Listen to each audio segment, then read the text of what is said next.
Bonjour Joub. Bonjour.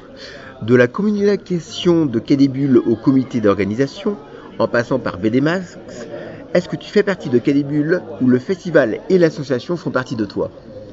C'est vrai que mon parcours est assez ancien dans Quai des Bulles. En fait, ce qui s'est passé, c'est que jeune ado, je venais à Quai des Bulles, moi. Voilà, c'était le festival de référence déjà à l'époque pour rencontrer les auteurs. Et déjà aussi à l'époque, le festival laissait des places pour les fanzines, etc. Naturellement, on venait ici.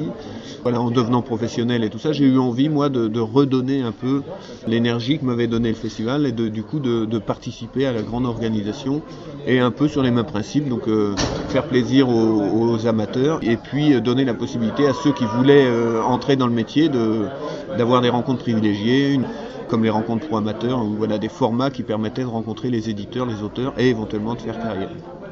Est-ce que ton rôle a évolué depuis que tu t'es expatrié?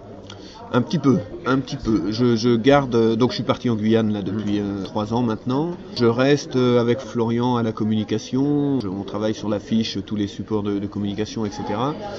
Sur l'organisation du festival, j'amène mes idées très en amont. Et puis après, forcément, durant l'année, je suis un peu absent. Donc il y a quelques idées que j'arrive pas à soutenir jusqu'au bout, mais comme de toute façon ça a toujours fonctionné en comité, etc., moi j'assume toujours le choix du groupe, et même si je suis un petit peu moins impliqué sur l'organisation, il reste très cohérent par rapport à ce que j'en pense.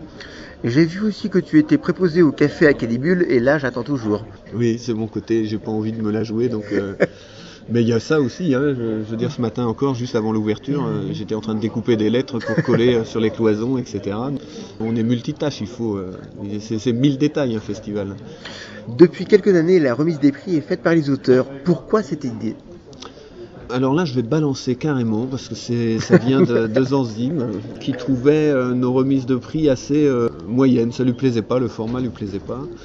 Et donc ça devait être l'année où Cosé a reçu le bonnet d'âne. Il nous a dit qu'il n'aimait pas le format du truc. Et moi, souvent à Quai des Bulles, quand les gens disent qu'ils sont pas contents ou qu'on pourrait faire mieux, je leur demande de faire mieux. Donc du coup, j'ai dit à Zanzim de s'en charger. Et puis il a trouvé Chris qui a adhéré tout de suite. Et du coup, ils nous ont fait un super truc. Ils se sont totalement investis.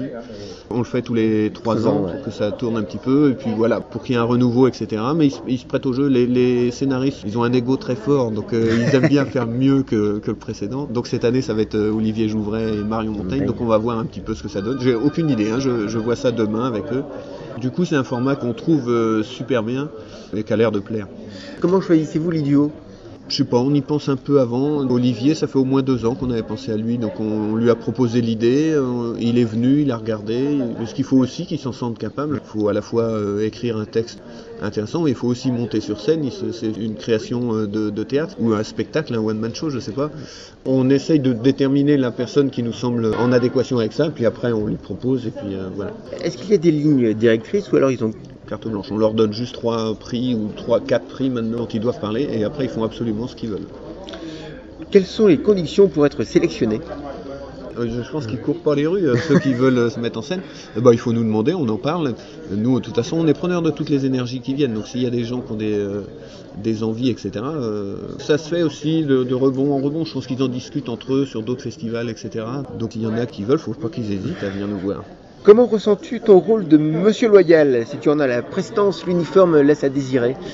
Moi, je suis là pour amener la foule dans la salle, le côté un peu chiant, quoi. Les gars, venez, allez, ça va commencer, le rabatteur.